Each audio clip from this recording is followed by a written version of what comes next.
Stop expecting people to be rational. Do what retail businesses do, and people will respond. Advertising is paying a medium in some form to get a potential lead, a potential patient. Marketing's everything you do to tell people who you are, what you do, and why they should want it from you. Boldness is the learnable life skill, but you have to build it gradually. Boldness is action when you're not confident. Life is most satisfying when you are taking risks. That's where the payoffs don't come from being comfortable. The biggest trap in life is pursuing comfort as an end in itself. After you accomplish so much, how do you continue to pursue things that bring meaning into your life? I have the full-on entrepreneur's disease, which is... Welcome back to the Dental Economist Show. Before we jump in, if you are enjoying the show, it would mean the world if you'd like, subscribe, or leave a review wherever you consume your podcasts. Today, I'm very excited to be joined by Fred Joyal. Fred is the co-founder of Futuredontics, the parent company of 1-800-DENTIST, which over 30 years generated over $1 billion in revenue. In his last month as CEO, he celebrated 3 employees who had each been with the company for 25 years.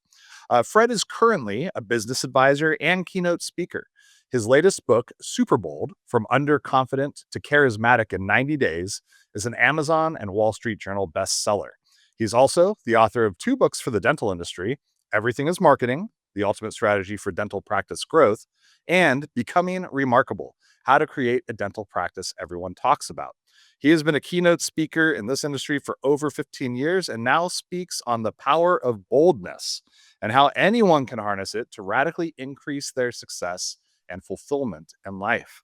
Fred, welcome to the show. Mike, it's great to be here. Yeah, you've had an incredible career. I would love maybe just briefly, before we jump into the book and some other topics, to kind of go back to your origin story. How did 1-800-DENTIST get founded in the first place? And maybe share a little bit about that journey. The first real job I had, a lot of different jobs on the way, led to becoming an advertising copywriter.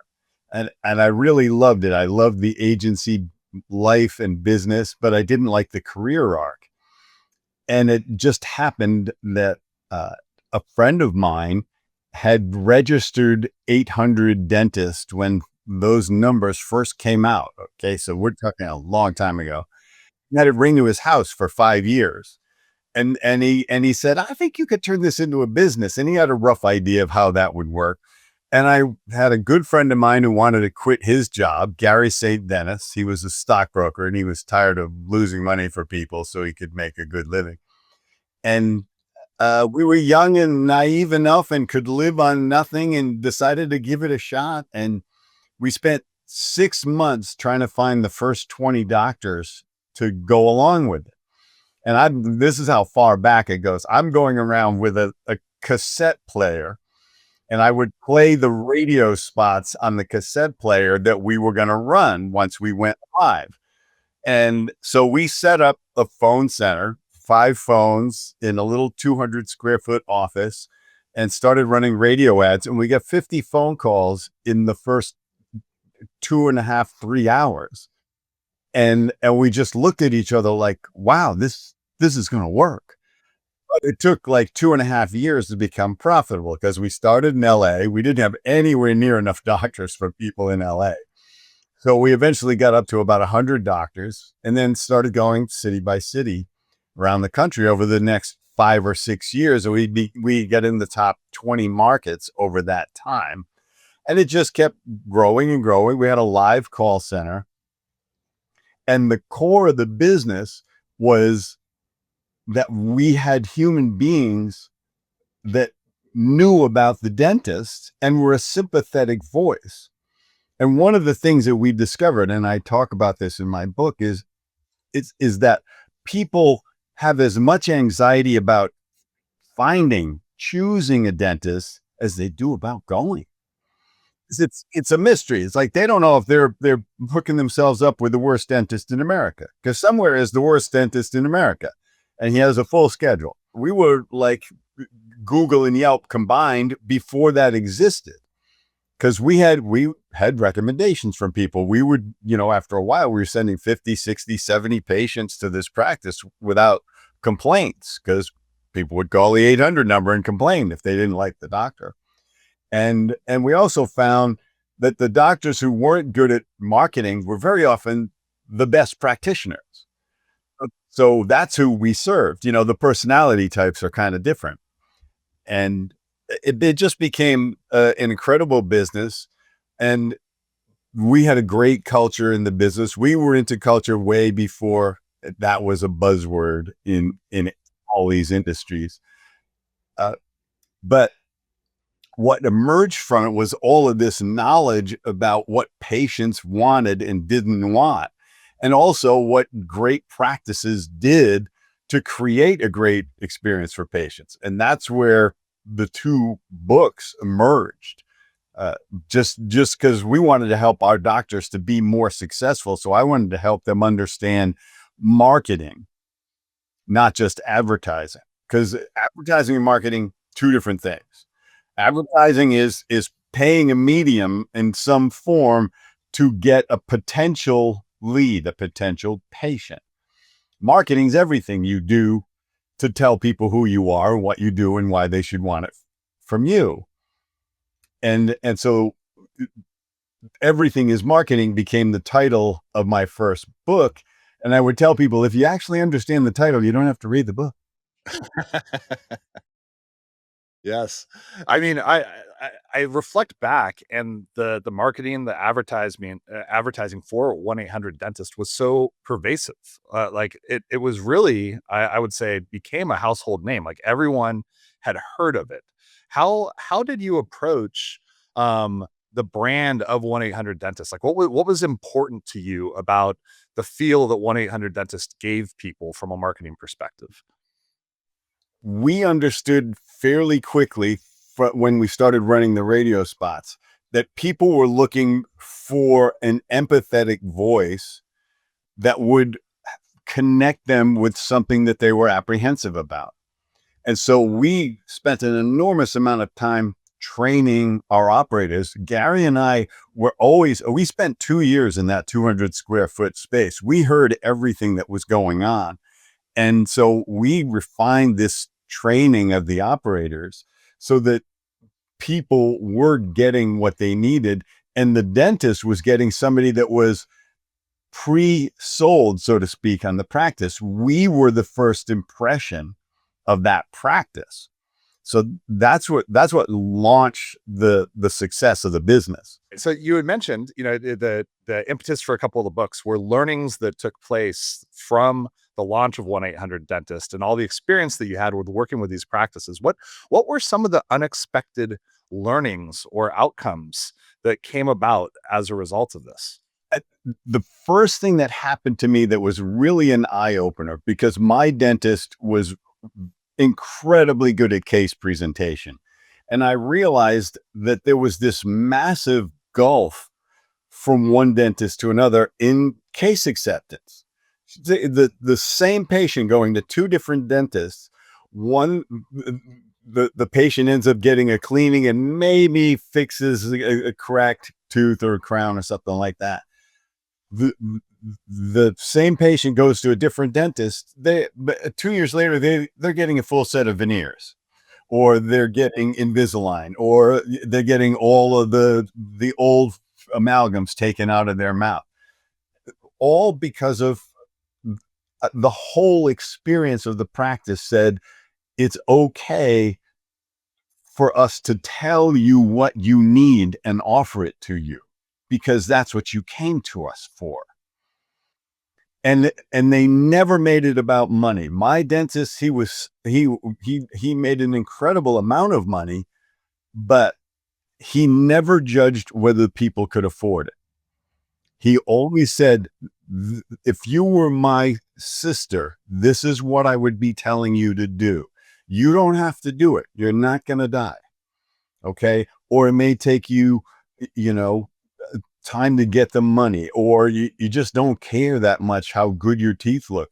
But you came to me as a professional, and that's what I'm telling you. And the whole team is reinforcing that. with friendliness, just with making people comfortable when they're not.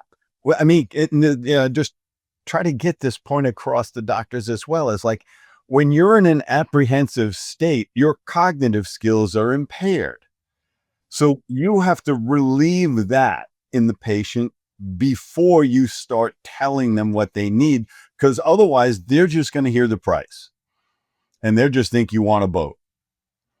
And so when I saw doctors doing this, and I saw great team members and practice environments that just literally sold dentistry.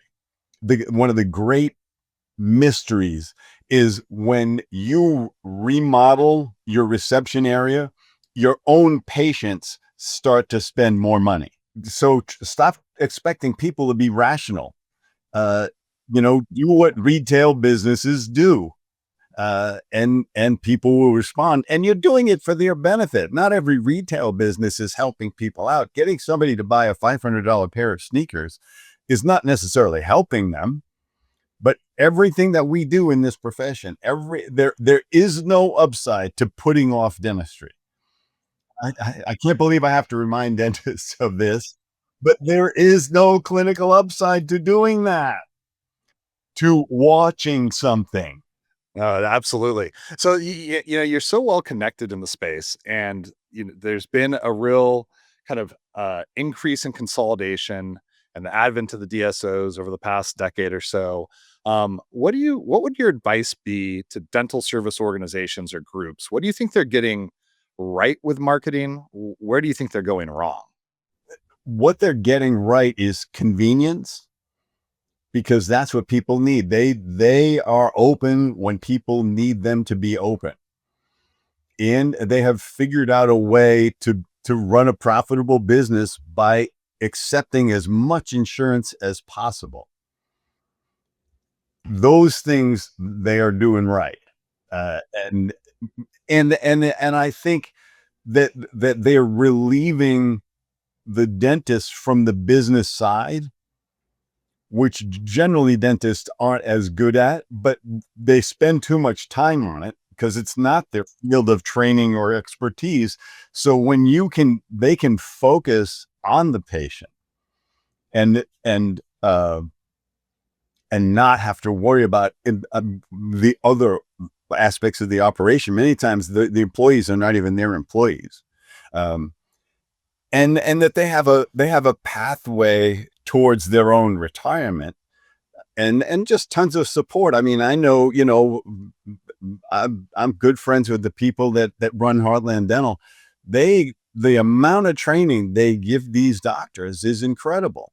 And that's a huge advantage that they have, is like, when you can put 200 doctors in the room and give them high-end training versus for a dentist having to do that one-on-one, or one at a time, or go off by herself and take these courses. These are all good things. Now, some of these DSOs, just like dentists, there are really great DSOs that really do things. They really care about people and care about their doctors, and are not mercenarily driven. And there are guys at the other end of the spectrum that just, they're PE driven. They're trying to wring every dollar they can out of the place. And if they get in any sort of economic trouble, the doctor loses out big time. And some of them are they push the doctors to sell too much dentistry in the first visit. Their whole business model is, we gotta make money off the first visit because we may never see them again. Yeah. Do you think dental as an industry has a bit of a marketing issue as it relates to, there's still so many people in the country that don't even go to see a dentist? Like, the understanding of the value that you get in taking care of your oral health, like it feels like the amount of growth the industry could have would be exponential should there be a broader buy-in of the population at large of the importance of seeing a dentist. Like, I don't know if there's anything there, but I'm just wondering if that's like something that could be solved for. It's the burden is on us because nobody else is going to do it. The Surgeon General, 15 years ago, connected oral health to overall health. There was a blip on the screen, and the health insurance companies are not going to help. They don't want to pay for the care that they're offering. And they've done an incredible job of separating the mouth from the rest of the body and radically minimizing the importance of oral health. We are not 180 degrees of understanding from where we should be, but we're not 90, we're 160 degrees away. I mean, the number of people that understand the oral systemic connection are so few, despite the constant, it is routine at this point where they've connected, now there's a link to leukemia, there's a link to breast cancer, there's a link to stroke, there's a link to cardiac disease. Well, yeah, it's your mouth. but human beings, a guy I know says, and it's hard to solve information, people understanding with information. They said if information were the solution, we'd all be billionaires with six-pack abs. Okay. We all know we need to save and invest our money in exercise. We just don't.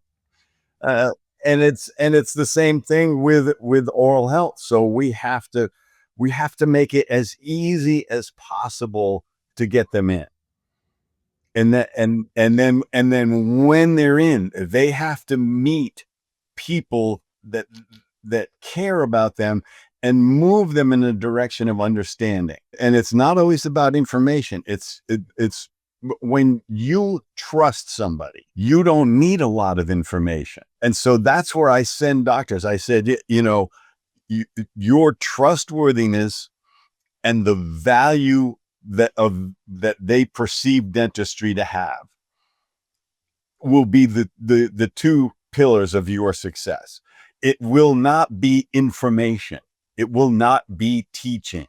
It will not be your blog. That's for Google. Right.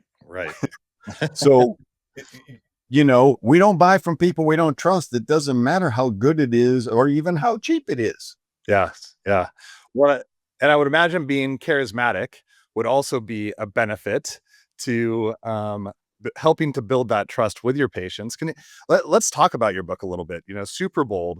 What was? Yeah, so you got to say the D at the end, or they think it's a football book. Remember, Superbold, right? Superbold, yes, Superbold.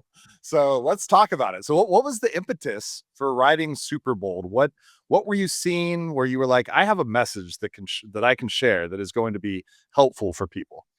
Well, I saw the difference that boldness made in my life because I grew up as a painful introvert, and it frustrated me because I was creating so many regrets from so many missed opportunities that I just started emulating bold people, despite the fact that it made me incredibly uncomfortable. And what happened is I became bolder and bolder, and more interesting things started to happen because of it. And I realized if I don't stop myself, all sorts of interesting things and unexpected things are going to happen, but I'm able to chase my dreams. Do you still consider yourself an introvert? No, I don't. I'm cured. I can walk up to anybody and have an interesting conversation. I used to go to parties and meet no one. I would be the guy looking through the CDs. Now I'm the guy who talks to everybody in the elevator. So do you tie it to self-limiting beliefs? You just said like, I got to get out of my own way. Is that a piece of this? It's part of it is you got to stop worrying about other people think about you, because they're not thinking about you that much. They're thinking about themselves, and they may have a judgment about you. And I have judgments about people all the time. I'm wrong all the time.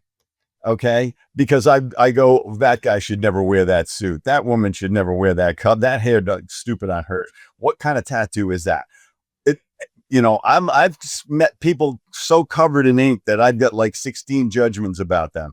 But 10 minutes into the conversation, I really like them and I like what they're doing.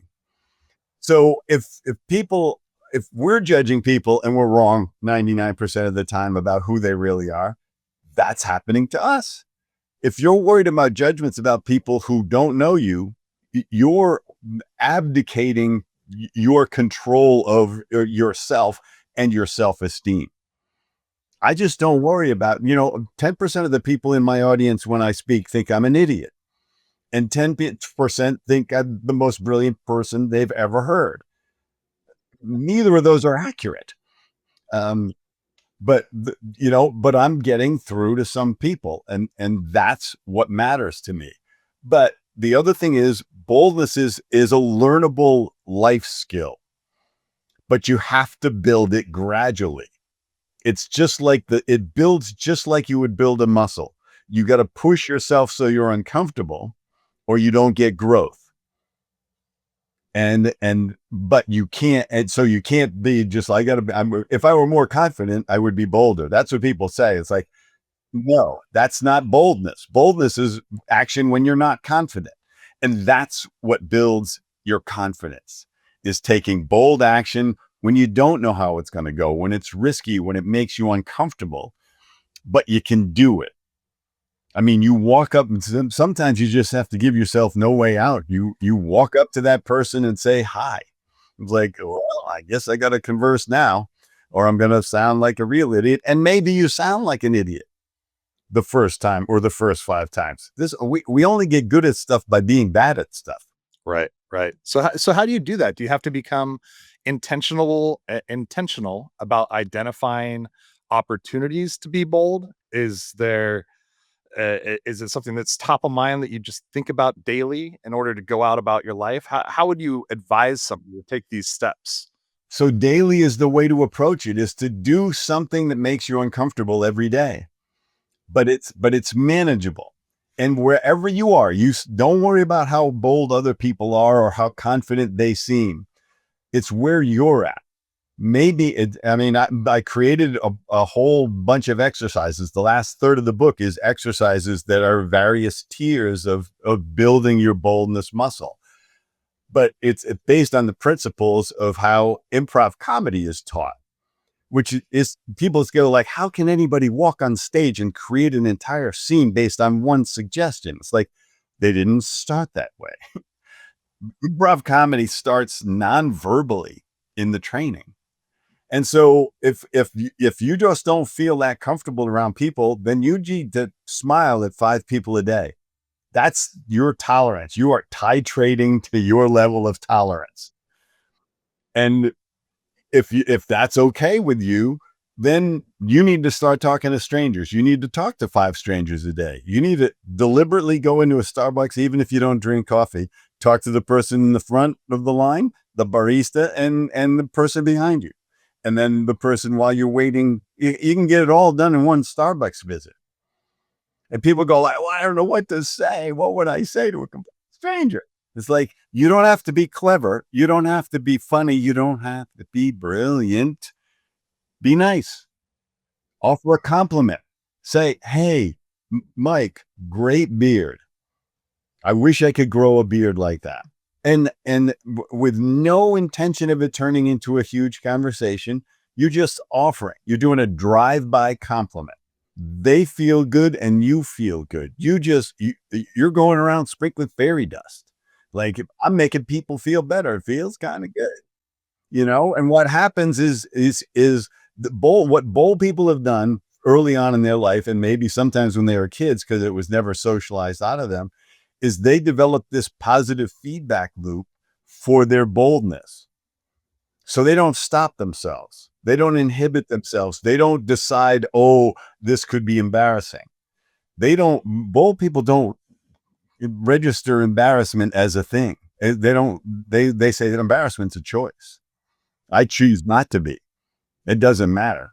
Silly example is, I was at a party once, and this person was walking around with a bowl of these little hot pockets, and I pop one in my mouth. It's spectacularly hot, and I immediately spit it right back out into the bowl. Now, I could be embarrassed about that, except everybody found it like ridiculously hilarious. But that was my reaction, that I would like spit it out. And they made fun of me and everything for doing it. But I come on, I spit food back into the serving bowl. But I don't have to be embarrassed about it.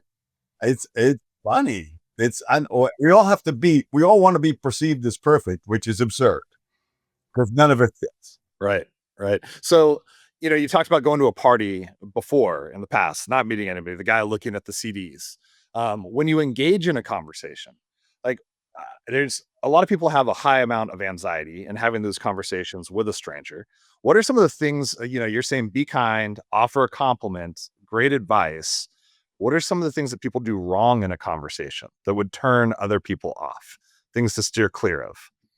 So the number one thing, this is people who are introverted or uncomfortable in public, is when they finally do meet somebody, they either monologue, which means they talk in an unbroken stream and never give the person a chance to get away, which eventually is what you want. Whenever we hit somebody who's monologuing us, we're just looking for that break, like the Seinfeld episode that they talked about. It was like, well, okay, then, and the second you catch yourself doing that, you got to stop and say, I'm really excited about this. I realize I talk too much about it, but where's the most interesting place you went this year? And that's the thing, is if you just start asking questions of people, and they have to be open questions. How are you is not a question. It's a greeting, and a fairly useless one. So I just have things that I'll say, like, what's the most fun thing you did in the past month? Or what's the most interesting place you've been to this year? Or who's the most interesting person you met? Or have you had any setbacks this year? How did that go?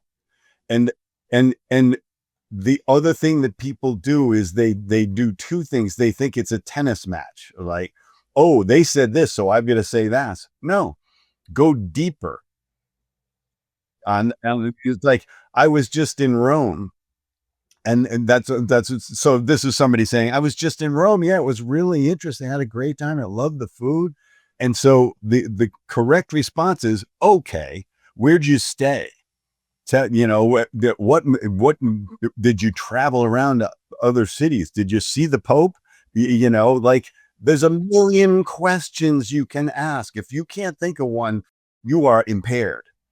And the other thing that people do, which is even worse, is they'll do a top this response.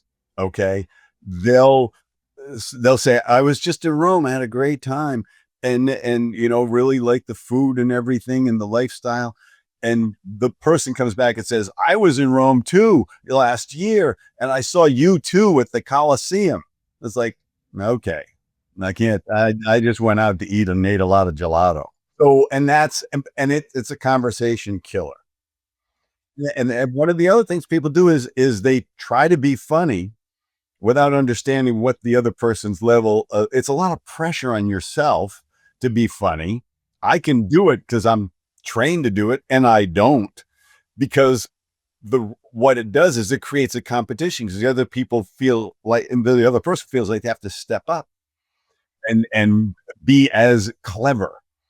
So I don't try to be clever anymore. Used to try it all the time. It increases pressure into the interaction. Yeah. Take the pressure off yourself and the other person. So why would somebody want to pursue this path, though? So somebody's introverted or uncomfortable having these conversations. You did mention when you started to do this, interesting things were happening. But if somebody is where they're at today and you're trying to encourage them to step into uncomfortable situations on a frequent basis, what are they seeking to achieve by doing that? I want them to to be able to chase their dreams like the clock is running, because it is. Life is short.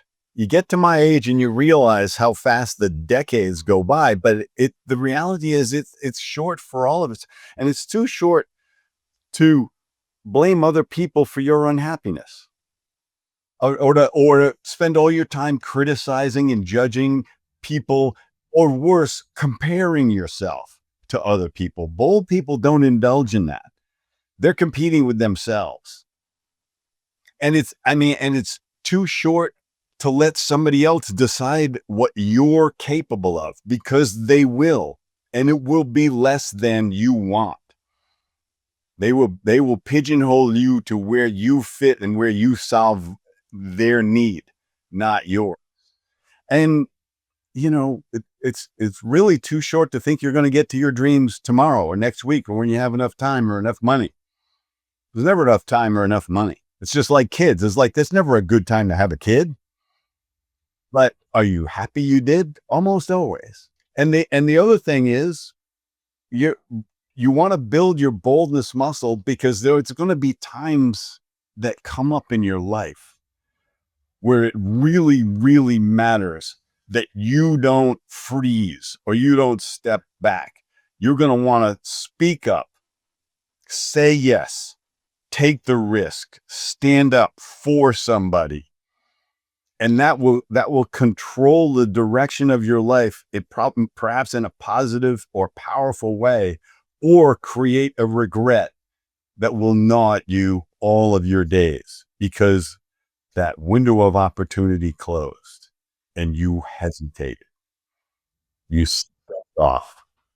Yeah, well, you were bold when you founded 1-800-DENTIST. When you're looking at other entrepreneurs, and I know that you advise folks today, what's the advice that you give them to keep them from failing? I'm sure you had moments in the early days when you were concerned about what the path forward would look like, or potentially were fearful of failure. Kind of what's your advice for others at those early stages? Entrepreneurs will ask me, like, what's the essence of being in business, and what can you tell me? And I said, you need to make survivable mistakes. You need to be trying stuff, but you have to somehow protect your downside. You have to, don't be working without a net.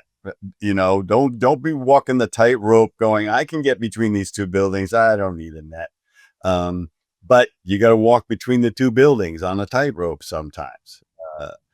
The other analogy I use is, sometimes the only way out of the swamp is to step on the alligators' heads. I mean, you will be challenged, but to succeed, the reason everybody doesn't run a business is it's hard. You will find problems. It is all about problem solving. And you got to, because the whole essence of your business is you have to solve somebody's problem, or nobody's going to buy anything from you. And then you have to solve your operational problems. Am I profitable enough? Have I kept this person too long? Did I buy the right technology? Did I buy the wrong technology, but I'm trapped in the sunk cost fallacy that, I paid so much for it, I got to make it work. Well, it's never going to work. And you're going to have to buy the other device or the other software or whatever. Or, the sunk cost fallacy applies to people. It's like and almost worse. I think a lot of times in a dental practice, I've invested so much time in this employee, I think I can make her better. The biggest mistake we make in all relationships is we think we can turn somebody into somebody else, and it doesn't happen. You gotta cut them loose. You gotta fold. Poker's a great analogy for a lot of stuff, and one of the things that all poker players learn is, at a certain point, you gotta fold. It doesn't matter how much you already put in the pot. It's over. Your cards suck, and you got to fold and wait for the next hand. But I just say, like, every entrepreneur I know failed probably 2 or 3 times, but they didn't use it to say, I'm never going to do gum. I don't want to be in business. I want to be an employee. They say, what was the information? Because failure is full of information. Success is actually kind of mysterious, because you could have been the right time, right place, and just plain lucky. Replicating it somewhere else suddenly fails, and you go, I don't understand. It worked so well the last time. It's like, because you didn't have all those other things. All 4 planets didn't line up for you. Life is most satisfying when you are taking risk. That's where the payoffs don't come from being comfortable. The biggest trap in life is pursuing comfort as an end in itself. Yeah, I think there's a lot of people out there. Like I hear people all the time talk about like, oh, I want to start this business, or I want to do this, or I want to do that. But most of them never even get past that phase. It's just a idea or a thought. Would you advise somebody to kind of pursue this path of boldness prior to launching a business, or could that give them the confidence that they need to actually pursue that path that they've been too fearful to pursue? This is the essence of becoming super bold. Okay. And it applies to business. It applies to relationships. It applies to everything. Is when trying and failing actually feels better than not trying, because not trying, you end up with a regret. Oh, I should have done that. If you're saying I should have on your deathbed a lot, you messed up. You burned up all the seconds God gave you at that point. So if you try and fail, you go, well, I tried it. I walked up to that woman and asked her for a date. I saw McConaughey and said, I want to meet you. I'm really impressed with your work. I just wanted to thank you for the great work you did. I actually told him what I wanted to tell him. I did it. And he stiff armed me because it was thinking about something else. I don't have to judge him and say he's a jerk. No, it's who knows what he was going through at that moment. But you didn't say, "Oh, I wish I had met him." I'll tell you an example of this in my own life, which is a combination of a great opportunity, great fun, and it's stacked with a regret embedded in it. Is I was staying with a friend of mine and a group of people in a condominium in Lake Tahoe, skiing, and Robin Williams was part of the group. And so I basically got to hang out with Robin Williams and a bunch of people for a weekend. I played charades with Robin Williams. Okay. That's got to be a story. And he was a wonderful guy, but he was in 2 of what I consider the best movies ever made, Dead Poet Society and Good Will Hunting. And I didn't tell him. I had him right there and I didn't tell him. And now he's dead. And that motivates me to speak up and tell people that matter to me what I need to be saying. Okay, it wasn't going to change his life at all, but it changed mine. Why did I not just tell him? I had all the time in the world to tell him. That was it. The window of opportunity was open too wide. And most of the time carpe diem is bad advice, because most of the time we don't have all day to seize. We have moments. How many times is it a yes or a no? A yeah, I'll do that, or no, I don't want to do that. And the window closes. So that's what I want people to be bolder, so that when that window of opportunity comes, they say yes. They go, I bungee jump. Yeah, I'll do that. I'm scared to death of heights. This might help. Instead of going, I'll watch you. Yeah, that really illustrates the power of regret, of like the impact that regret can have. I really like the way you framed that initially about trying and failing. It seems like a a better outcome than not doing anything at all. Well, not trying technically is the ultimate failure. It is total failure because you didn't do it. It is the lottery tickets are in some ways a bad analogy because I don't recommend buying lottery tickets. But you can't win if you don't buy a ticket.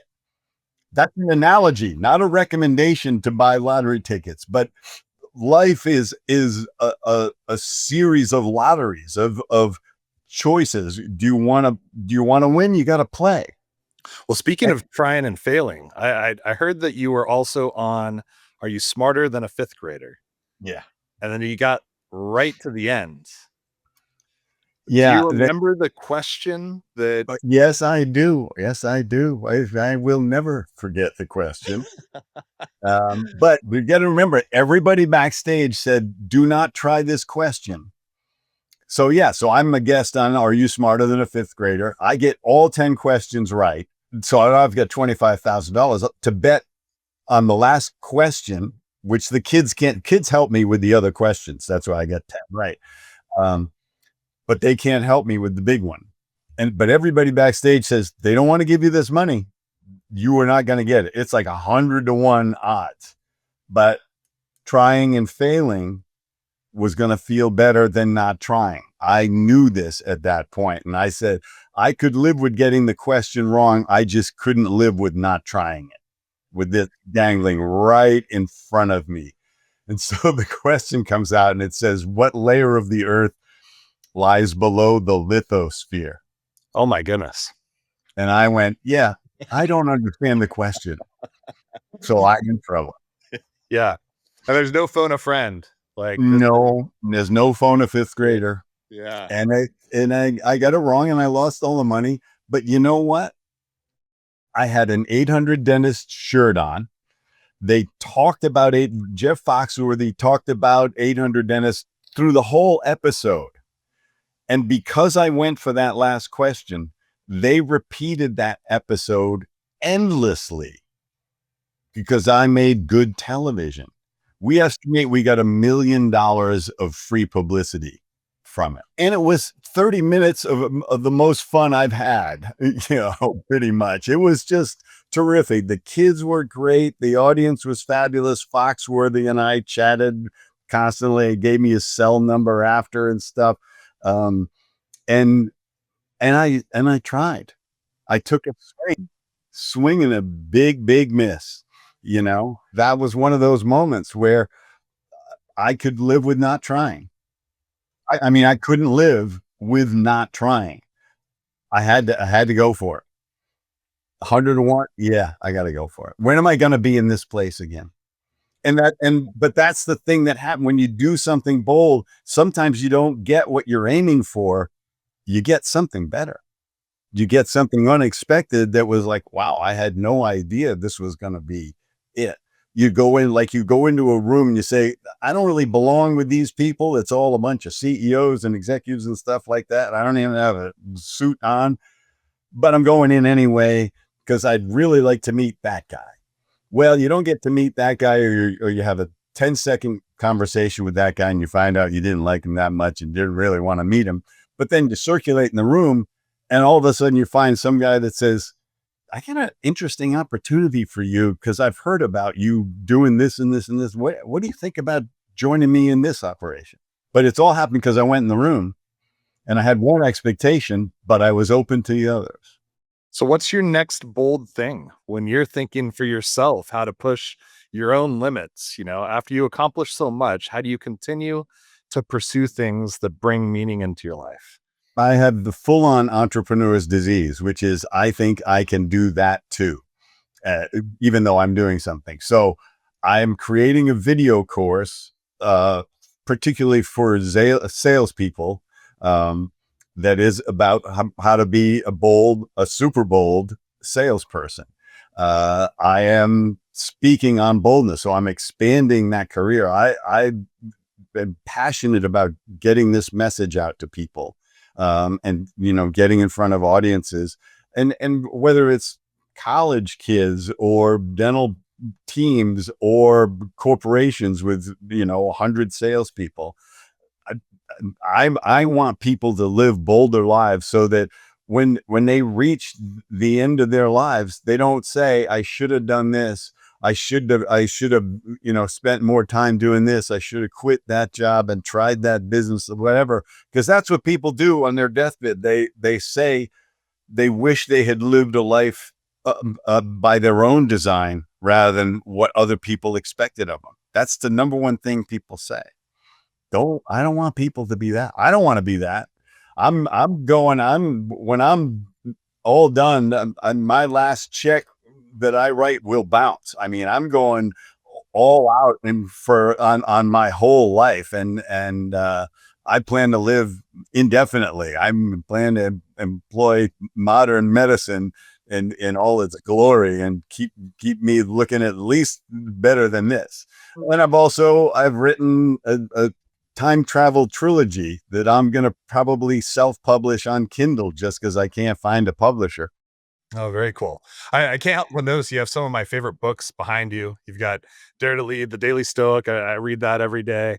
Over the past 6 months, aside from your own books, you have any favorite books that you've read or recommendations for others? Yeah, the book that really struck me recently is a book entitled Wealthy and Well Known. And it's written by a couple, Rory and AJ Vaden, Vaden. So Wealthy and Well Known, and it's about the fact that we need to develop a personal brand and how to do it. And they deliberately didn't call it rich and well known because they define wealth in different ways. It's not about, your bank account. It's what is your wealth? Are you wealthy in friends? Are you wealthy in impact and purpose? Are you wealthy in your health and your community and your spirituality? These guys are great at like helping you think about it, like that mindset, but then also how do you execute it? How do you create in a steady way your personal brand? Because that's what you take with you. I mean, I haven't been involved in 800 Dentists in going on 10 years. What happened is my personal brand evolved out of that business. And that's what I carry everywhere. And that's what I'm very protective of. I don't endorse any product that anybody pays me for. There's very few things that I recommend to people. And it's only when I either use them myself and believe in them, or I've seen enough to believe in them. Because, I've made and spent more than enough money at this point. I don't need a lot more money. I would like more money because I have less than I used to have. But, it's also because I take risks. And it's like I make money like entrepreneurs. We make it in a sine wave. It's not like a steady thing up. I like to put my chips back out on the table. It's like I'm still in the game.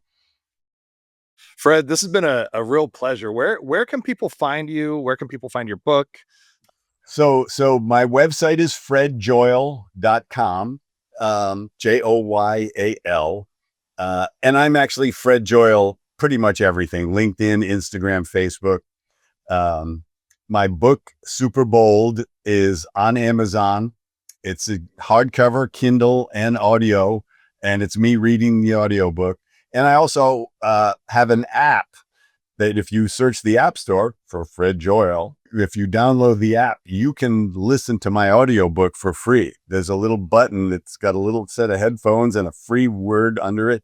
If you tap that and give me your email address in the app, you can listen to the audiobook for free. Because I want people to know that's the way. It doesn't cost me anything to give away an audiobook through my app.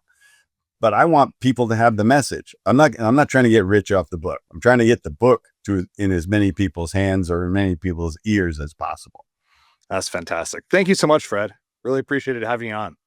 It's been great, Mike. I was looking forward to it, and I'm really glad we got to do it. Absolutely. Take care.